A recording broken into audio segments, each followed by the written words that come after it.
This car has been with me for about 11 years. On my second motor, this motor's been rebuilt. So this motor can make up to like about 700 wheel horsepower.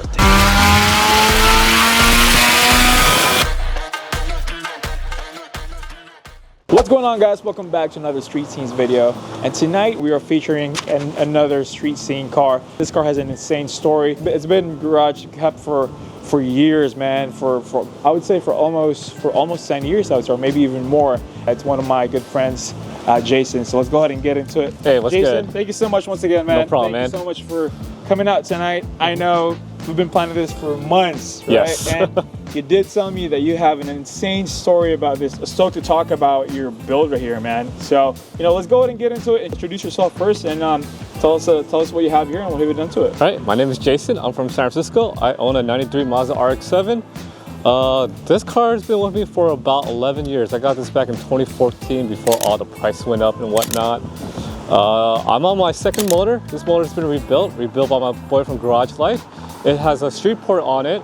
The motor is studded. It has side cut rotors, upgraded apex seals, stationary gears are WPC coated, so is the E-shaft, and everything's is a balanced assembly. So this motor can make up to like about 700 wheel horsepower. Damn, 700 horsepower. But just to clarify this, because a lot of people may think that you are hitting the 700. Not yet. Not yet, correct? No, I don't think I'll ever hit it. It's just for more like a peace of mind. Right. So people think like rotary motor unreliable, can't handle boost and whatnot. Yeah. But this motor is built to handle boost. Right. So right now I'm on like the lowest boost setting, 12 psi. It makes roughly about 380 to the wheels and about 300 foot-pound of torque. So this is what I have done to it. I upgraded fuel injector, fuel rails. I have CJ Motorsport fuel rail with the built-in fuel pulse damper, injected dynamic 1050cc primary injectors, ID 2000 secondary injectors. I have an upgraded fuel pump with Warbles 475, that's E85 ready. Wow. A lot of my lines I kind of built myself. These are PTFE lines, these are E85 rated lines. Nice. So I could go drop in the flex fuel sensor and run E85 on this. I have also upgraded ignition system. This is from Saki Bomb. I have the smart close system. There's a lot of cooling done to it. Yeah. I have the Saki Bomb 25-roll oil cooler, the Grady V-mount intercooler kit. I'm running a BorgWarner S362 XXE turbo. Wow. And that's equivalent to a 62-68 size turbo. Millimeter, right? Yeah. Okay. Some people run like a 35. That's more like an older setup. Right. A lot of people do run like a GT40. So like it depends on your porting size and whatnot. So like depends how much lag you want or how much top end you want too. Exactly. So I'm kind of in the middle ground where it's like I'm not suffering too much low end, and I have like decent amount of top end on this. Right. Exhaust wise, what have you done to it? For exhaust, it's a standard 3-inch downpipe. It goes into a RE Amemia exhaust system. I think it's the RE90 Dolphin Tail. So it goes from a 3 to 3.5. After the resonator, it's 4-inch all the way back. Oh wow. Pretty much straight pipe, correct? Pretty much straight pipe, an open dump for a wastegate. For example, okay. Yeah, it's a 44 millimeter wastegate. Right. I do have air motor fuel pressure regulator on it. Also have a turbo smart blow-off valve, radiant catch can. Nice. I do have a FFE trigger wheel, which is like the cam position wheel. Yes. So that's an upgraded wheel, so it has better resolution from the ECU reading. Nice. I do have a Haltech Elite 2500 ECU, which controls the whole system. Right. And right now I'm running an FFD, I believe a 70A motor mount. So they're like the street mounts. I could go a little bit more stiffer, which I don't. Right. The grade on those is pretty good, I believe, because some of the FFDs actually, I'm not going to talk more about that, but they're a little bit stiff actually. Yeah. So, but I believe yours is actually doable. Yeah, it's doable. This is more like a street setup. Okay, that's good. That's good. Oh yeah, for suspension, I have Olin suspension. Also, shout out to Saki Bomb again. Right. Nice. They're like, up, man. Yep. Right. So right now I am running a feed style bumper from Shine Auto. Nice. So many people think this is a stock fender. These are not stock fenders. These are stock style fenders. Tell them, Jay. Tell them. That are slightly wider, about 25 millimeters. Also made by Shine. Okay. And I also want to give another shout out to Origin Work with these awesome ass turn signal and fog light combo setup. So I do have a working fog light. Normally they'll be driving light, but these are built-in projectors with fog lights. Right. In terms of wheels, I have Graham Light 57 DRs, 18 by 9.5 plus 22s. Okay, you did say that you have Ohlins, correct? Yes. Ohlins, nice. How do you like the Ohlins, by the way? I know the Ohlins are actually one of the top ones I mean, any car, coming from the BMWs, even Porsches, even Porsche people actually rock them. So how does it feel to have an Öhlins on your RX-7 FD? It's pretty compliant. It's not very crashy. Really? Yeah, but also it depends on your tire setup. So I'm running like Falcons and Zennies, which is a limited surface sidewall. You do feel a lot of cracks on the road. Okay. But over the big bumps, it's actually absorbed it really well, actually. Okay. Mentioned, I do also running racing speed sway bar. Also feed sway bar front mounts. The stock mount tend to bend over time, and that's where people like kind of lose traction in the car and wreck it too. So yeah, so I'm a solid front sway bar mount. Okay, there you go. What's the story behind this build? The story behind this build. Go deep if you want to. So originally, I really want to keep it like more like a very stock setup, like this full bolt-on. Originally, it was a twin turbo setup with an upgraded stock mount, downpipe, exhaust, and upgraded rated auto cooling stuff. I somehow screwed up the twin turbo. I was having so much issue with it. I'm like, screw it. I'm going single turbo. Yeah. So that's when I started doing this build back in 2017. So like I slowly pieced this car like together. Like it took me a good minute. So I went from 2017 to all the way to 2020 to get it running. But I wasn't running a Haltech yet. I was running a Deptronic ECU. Okay. Somehow that ECU shut off while I was data logging the car and popped the motor. That's when I kind of had to put it down again. Yeah. Spent the next 4 years sending my motor out, getting rebuilt, and getting new ECU and putting it back together.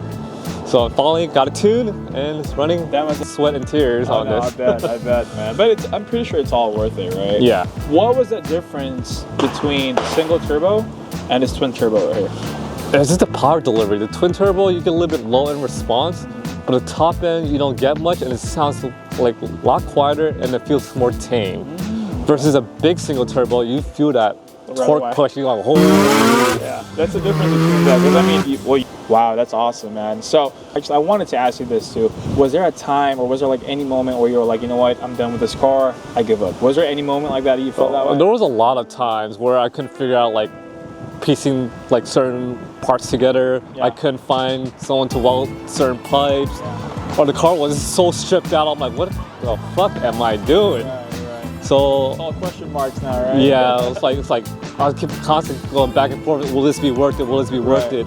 When I finally got a tune and started driving, like, it was all miles per gallon. Yeah, exactly. Something about boost and rotary, it's like crack. Yeah, exactly. And I think I told you this last time too. I mean, rotaries you can't go wrong with rotaries, man. It's one of the best ones out there, really. Especially if you just keep it really good. Yeah. I mean, if you guys didn't know about this, rotaries are actually pretty sensitive.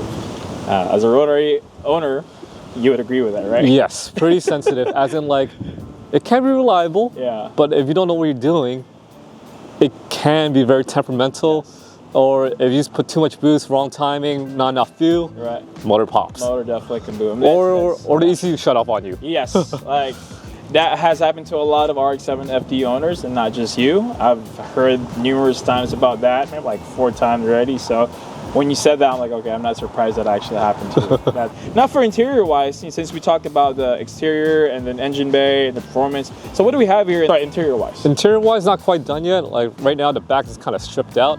But I am getting, I do have a roll bar. I'm just waiting to be powder coated. I have a Sandberg roll bar.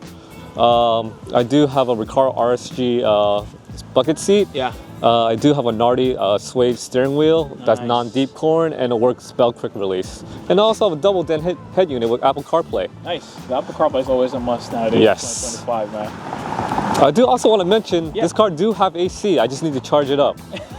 So as of now, you don't have any AC at all? Currently, not yet. I just need to charge up the Freon. So. But you do have a power steering. Please tell me you have. Yes, I do have power steering.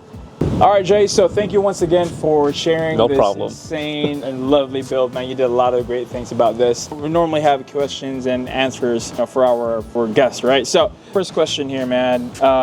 Why was it the RX-7 FD? I got into RX-7 when I was young. Like one of my first cars that I bought was a Mazda RX-7 Turbo 2, 1988, Series 4. That's how I got into rotaries. Nice. There you go. I regret selling that car, because I was trying to sell it to get an FD that didn't pan out. I ended up picking up a 240 for a little bit. Was it S13 or it was an S14? Zenki. Nice Zenkis. Those are good ones too, actually. And eventually, I sold my daily. And like, you know what? I think it's time to like move up, and I picked this car up in 2014. Nice, there you go. Your thoughts on the culture nowadays? Culture back then, where you grew up, that generation, the culture that you grew up in, and versus the culture that we're currently in right now, since we both of us are still in, pretty much. So, talk more about that. What do you think the differences are, and how we could actually improve it to the next generation? Well, when I got into cars, like the muscle car guys did not talk to import guys. Right. We didn't like each other back then. It's more like it's like Camaro, Mustang. Like no, we don't fuck with Hondas. We don't mess with like Nissans and whatnot. Now it's like I just love that everyone kind of come together now, like just one great passion. We just love cars, no matter what it is. I just love about that. We just bouncing ideas and like different mods off of it. Maybe we could do this, maybe we can do that. That's what I love about it, and it's the social aspect. Because before it's like, if you're into cars, you're into cars, nothing else. Now you have all walks of life kind of getting to know more about what car culture is. Yes. That's one of the biggest differences I noticed back then and now. And like back then, people weren't that friendly. Like you're new to the scene, no one want to tell you what their setup is, what they've done to the car. Gatekeeping the whole time. Like a lot of gatekeeping. And for me, I try not to gatekeep because I want to share this passion with everyone and to kind of keep this going. Exactly. I think right now the car culture is still evolving. I mean, there's the good side, bad side. Figuring it out. And like I think we're in the cycle of like trying to figure it out. Like there's like the takeover kids. Like I know right now we're not too fond of the takeover kids. Kind of setting a bad example. Yeah. But I do get where they're coming from. They need to have an outlet to like to drive, to like to have fun. You know, like we were all there one time. Like either we're street racing or just sliding our cars around like empty like backlots of like warehouses and whatnot. We relate to that, yeah, I agree. But there is, well, I'm not too sure if you agree with this or not, but you could definitely disagree if you'd like to, but there's always a right time and a place for everything. Correct, I agree with that. Just be smart about it. Be smart, because we all, I mean, obviously, there's a lot of kids nowadays that are really just doing for clout. Yeah. You know, clout chasing, so that's good. That's a really good answer that you got right there, man. So what advices could you actually,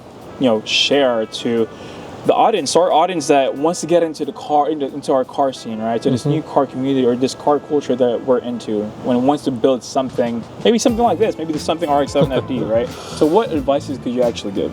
My best advice is ask a lot of like really good questions and like why you do certain things, what kind of setup you have. I did a lot of like when I was growing up, I was on the forums a lot. I did a lot of read up of like different setups, how would it drive, what kind of response, what kind of things that you kind of expect from it, and also like reading up factory service manual. Now you have YouTube, a lot of DIY videos. I love watching like YouTube DIY videos on my free time. Do you have anyone you want to shout out real quick, especially for this whole build that you get? I'll like to shout out to my tuner, Daniel from Garage Life. He built my motor and tuned my car. He tuned my car like multiple times at this point. I also want to shout out to Saki Bomb because like half of my cars, like I think I got half the catalogs in my car. Nice. Also Origin Works for the great turn signal lights. Nice. I think that's about it. And also maybe JP3 was some of the like bespoke like little tidbit parts for this car. Nice. That kind of keep this community going. Oh, cool. Thank you once again for letting me feature your RX-7 FD. Do me a favor, if you guys are enjoying this video so far, smash this like button down below and also follow Jason's build right here. Everything is going to be underneath the description. I'm going to put out his links right here. Instagram. It's mostly just Instagram, correct? Instagram, correct. It's almost IG, so definitely a cool build. And also, if you guys are in Daly City or in the Bay Area, if you guys want to check out Street Scene, we're doing some insane invite-only meets and also invite-only events and also midnight runs. So make sure to stay tuned on that. Jason, thank you once again, man. No problem, man. We'll definitely do more. I can't wait to see your RX-7 FD evolve. And we'll see you guys in the next video. Peace. Here, go for it.